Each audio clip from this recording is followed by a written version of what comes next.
महाशयों, मैं आपसे एक ऐसी ईमानदार बातचीत करना चाहती हूँ जो लाखों पुरुषों को प्रभावित करती है, लेकिन जिसके बारे में खुलकर बहुत कम बात होती है। आपने शायद सुना होगा कि कुछ सप्लीमेंट्स उम्र बढ़ने पर ऊर्जा और जीवटता में मदद कर सकते हैं।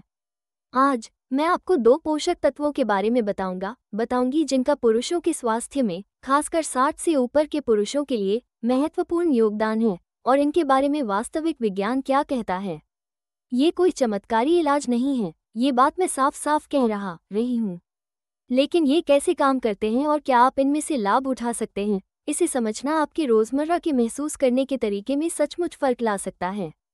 मेरा नाम डॉक्टर सारा मिशेल है और मैं पिछले 2 दशकों से पुरुषों के स्वास्थ्य के क्षेत्र में काम कर रही हूँ। इस दौरान मेरी हजारों पुरुषों से बातें हुई हैं जो अपने शरीर में आ रहे बदलावों से निराश हैं।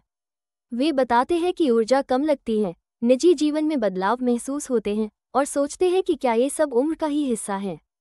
कुछ बदलाव स्वाभाविक हैं, लेकिन मैंने सीखा है कि बहुत से पुरुष ऐसे पोषण अभावों से जूझ रहे हैं जिन्हें सुरक्षित और प्रभावी तरीके से दूर किया जा सकता है।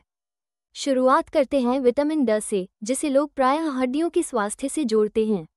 यह सही है, लेकिन कहानी यही खत्म नहीं होती। विटामिन ड आपके शरीर में एक सामान्य विटामिन से अधिक एक हार्मोन की तरह काम करता है। ये कई प्रक्रियाओं को प्रभावित करता है, प्रतिरक्षा तंत्र, मनोदशा का नियमन और हाँ, स्वस्थ टेस्टोस्टेरोन स्तर बनाए रखने में भी इसकी भूमिका है। 60 से ऊपर के अनेक पुरुषों में विटामिन ड का स्तर अपर्याप्त होता है, आंशिक रूप से इसलिए कि उम्र के साथ त्वचा धूप से इसे बनाने में कम सक्षम हो जाती है, और आंशिक रूप से इसलिए कि हम बाहर कम समय बिताने लगते हैं। विटामिन डी और टेस्टोस्टेरोन के बीच का संबंध चिकित्सा साहित्य में अच्छी तरह दर्ज है। अध्ययनों में पाया गया है कि जिन पुरुषों में विटामिन डी पर्याप्त होता है, उनमें टेस्टोस्टेरोन भी अपेक्षाकृत बेहतर स्तर पर रहता है, बनिस्बत उनके जिनमें कमी हो। इसका मतलब यह नहीं कि जिनका स्तर सामान्य है उनमें विटामिन डी नाटकीय वृद्धि कर देगा, लेकिन यदि आप कमी से जूझ रहे हैं तो उसे दूर करना शरीर को प्राकृतिक हार्मोन संतुलन बनाए रखने में मदद कर सकता है। अब टेस्टोस्टेरोन के बारे में एक महत्वपूर्ण बात समझें। ये सिर्फ निजी यौन स्वास्थ्य की बात नहीं है, भले ही वो भी इसका हिस्सा है। टेस्टोस्टेरोन आपकी ऊर्जा, मांसपेशियों के द्रव्यमान, हड्डियों की मजबूती, मनोदशा और यहाँ तक कि संज्ञानात्मक कार्यों को प्रभावित करता है। स्तरों में कमी, जो अधिकांश पुरुषों में लगभग 30 की उम्र के बाद धीरे धीरे होती है, जीवन के कई पहलुओं में बदलाव ला सकती है। कुछ गिरावट सामान्य है, परंतु उल्लेखनीय कमी जीवन गुणवत्ता पर असर डाल सकती है। दूसरा पोषक तत्व है जिंक, जस्ता। ये खनिज आपके शरीर की सैकड़ों प्रक्रियाओं के लिए आवश्यक है, प्रतिरक्षा कार्य, घाव भरना, प्रोटीन संश्लेषण आदि। पुरुषों के लिए विशेष रूप से जिंक प्रजनन स्वास्थ्य में अहम भूमिका निभाता है। आपकी प्रोस्टेट ग्रंथि में शरीर के अन्य अधिकांश ऊतकों की तुलना में अधिक जिंक पाया जाता है, और पर्याप्त जिंक स्तर उम्र के साथ प्रोस्टेट स्वास्थ्य के लिए महत्वपूर्ण है। जिंक टेस्टोस्टेरोन उत्पादन में भी शामिल है। शरीर को टेस्टोस्टेरोन बनाने और उसे विनियमित करने हेतु जिंक चाहिए। अध्ययनों में दिखा है कि जिंक की कमी वाले पुरुषों में टेस्टोस्टेरोन स्तर अक्सर कम होते हैं। जैसे विटामिन डी के साथ है, वैसे ही यहाँ भी बहुत अधिक जिंक लेने से समय को उल्टा नहीं घुमाया जा सकता, लेकिन पर्याप्त मात्रा सुनिश्चित करना शरीर के प्राकृतिक कार्यों को बनाए रखने के लिए महत्वपूर्ण है। अब एक मरीज की कहानी साझा करती हूँ। गोपनीयता के लिए नाम बदला गया है। रॉबर्ट 71 वर्ष के थे जब वे मेरे पास आए। वे ऐसी थकान महसूस कर रहे थे जो जा ही नहीं रही थी, मन हमेशा गिरा गिरा रहता, और उन्होंने बताया कि निजी जीवन में बदलावों के कारण पत्नी के साथ संबंध भी तनावपूर्ण हो गए थे। जांच में पता चला कि उनका विटामिन डी कम था, जिंक सीमा के किनारे किनारे था, और टेस्टोस्टेरोन उनकी उम्र के लिए सामान्य के निचले सिरे पर था। हमने एक व्यापक योजना बनाई, आवश्यक खुराकों में विटामिन डी और जिंक, कुछ आहार परिवर्तन और हल्का व्यायाम। 2 महीनों में रॉबर्ट ने खुद को अधिक ऊर्जावान और आशावादी महसूस किया। 3 महीने में उन्होंने बताया कि जीवन के सभी क्षेत्रों में सुधार है। क्या ये केवल सप्लीमेंट्स से हुआ? संभवतः नहीं, लेकिन उन कमियों को दूर करना उनकी समग्र सुधार यात्रा का अहम हिस्सा था। अब उस मुद्दे पर आते हैं जिसकी सबसे ज्यादा चर्चा हुई, इन सप्लीमेंट्स को रात में लेने से अधिकतम लाभ। सच्चाई थोड़ी सूक्ष्म है। विटामिन डी के लिए समय उतना निर्णायक नहीं जितना अवशोषण है। चूंकि यह वसा घुलनशील है, इसे ऐसे भोजन के साथ लेना जिसमें कुछ स्वस्थ वसा हो, अवशोषण बेहतर करता है। कुछ लोग नाश्ते के साथ लेते हैं, कुछ रात के खाने के साथ। कुंजी है निरंतरता और भोजन के साथ लेना। जहां तक जिंक का सवाल है, कुछ लोग इसे सोते समय लेते हैं, लेकिन कईयों को खाली पेट लेने पर पेट में तकलीफ होती है। सबसे महत्वपूर्ण है ऐसा समय चुनना जिसे आप निरंतर रख सकें, अधिमानतः थोड़े भोजन के साथ, ताकि पाचन असहजता न हो। कोई जादुई खिड़की नहीं है जहां जिंक अचानक अधिक प्रभावी हो जाए। अब व्यावहारिक अपेक्षाओं पर बात करते हैं। यदि आपको गंभीर स्वास्थ्य समस्याएं हैं, जैसे इरेक्टाइल डिसफंक्शन, तो यह समझना जरूरी है कि केवल सप्लीमेंट्स से उनका पूरा समाधान संभव नहीं। इनमें कई कारक शामिल होते हैं: हृदय स्वास्थ्य, मधुमेह, दवाएं, मनोवैज्ञानिक पहलू और हाँ, पोषण स्थिति। संभावित कमियों को दूर करना बड़े पजल का एक हिस्सा है। इसके बावजूद पर्याप्त पोषण अच्छा स्वास्थ्य का आधार है। 60 से ऊपर के कई पुरुषों को अपना विटामिन डी स्तर जांचने से लाभ हो सकता है। यह एक सरल रक्त परीक्षण है जो बताएगा कि सप्लीमेंट लेना मददगार होगा या नहीं। जरूरत व्यक्ति दर व्यक्ति बदलती है। कुछ को प्रतिदिन 1000 IU पर्याप्त हो सकता है, तो कुछ को 2000-4000 IU या उससे अधिक की जरूरत पड़ सकती है। इसलिए जांच और निगरानी महत्वपूर्ण है। जिंक के लिए वयस्क पुरुषों के लिए अनुशंसित दैनिक मात्रा 11 मिलीग्राम है। बहुत से पुरुष भोजन से ही पर्याप्त जिंक पा सकते हैं।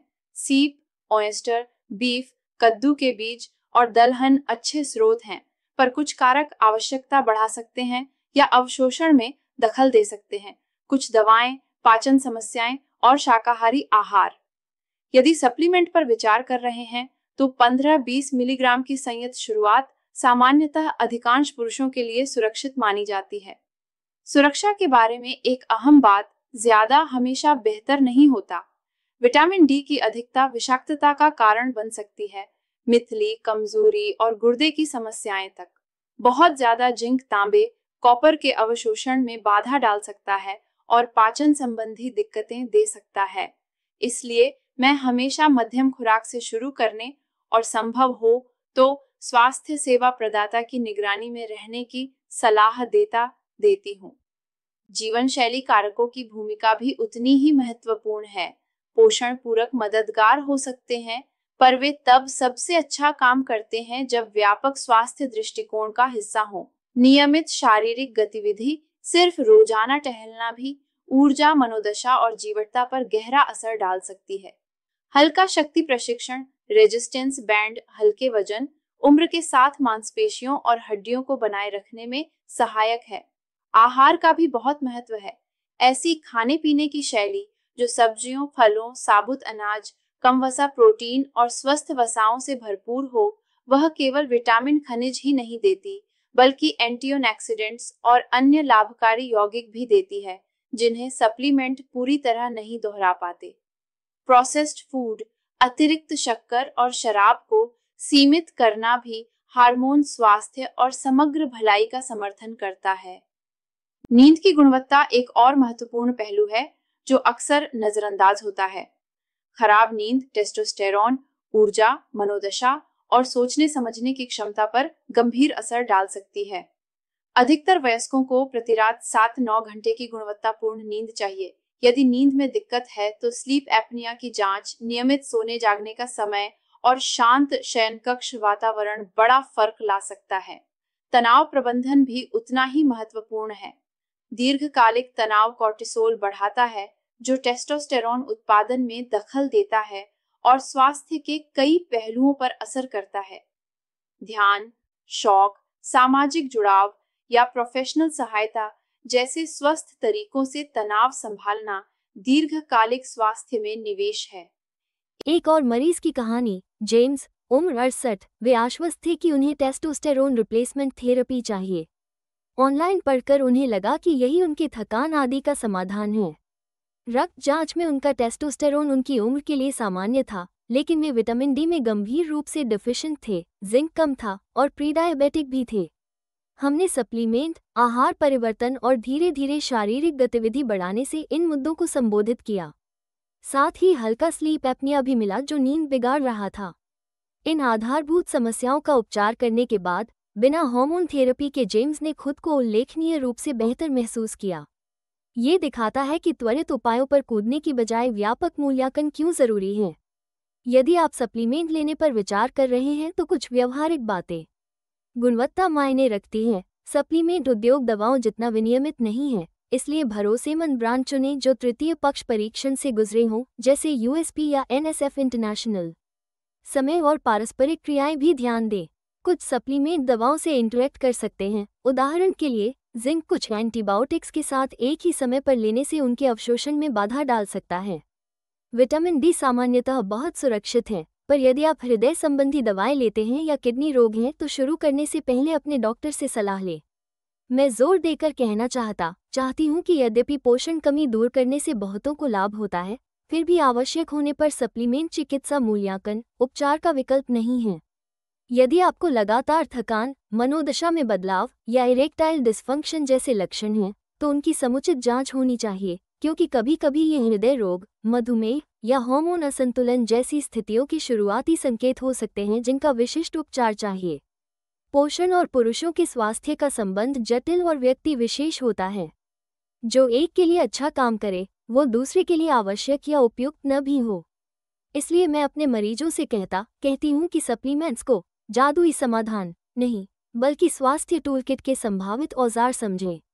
बड़ी तस्वीर में देखें तो उम्र के साथ जीवटता बनाए रखना किसी एक उपाय पर निर्भर नहीं है।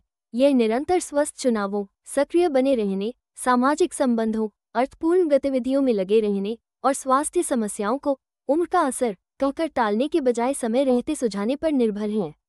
जो पुरुष विटामिन डी और जिंक सप्लीमेंटेशन पर विचार कर रहे हैं, उनके लिए मेरा व्यवहारिक सुझाव, पहले संभव हो तो रक्त जांच कराएं ताकि आधार रेखा मिले और पता चले कि वास्तव में ज़रूरत है या नहीं।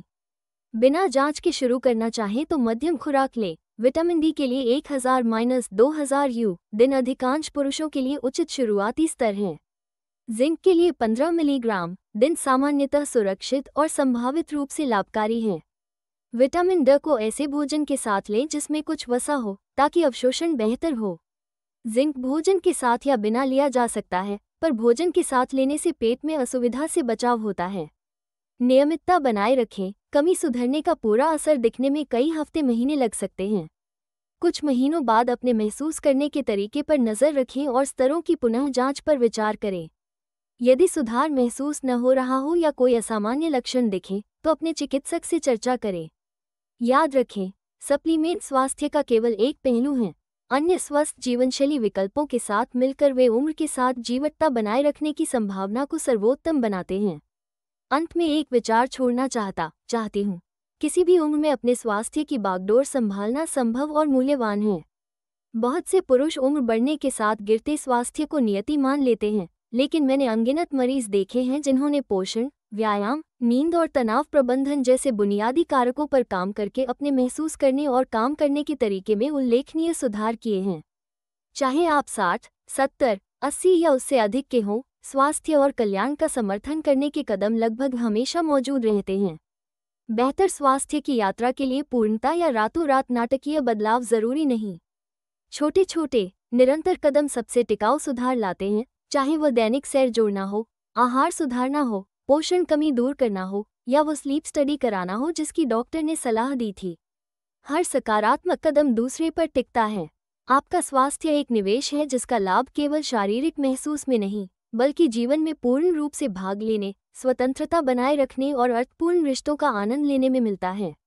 भले हम समय को पीछे न घुमा सके, पर हम निश्चित रूप से इस बात को प्रभावित कर सकते हैं कि हम कैसे उम्रदराज होते हैं और आने वाले वर्षों तक जीवन गुणवत्ता बनाए रख सकते हैं।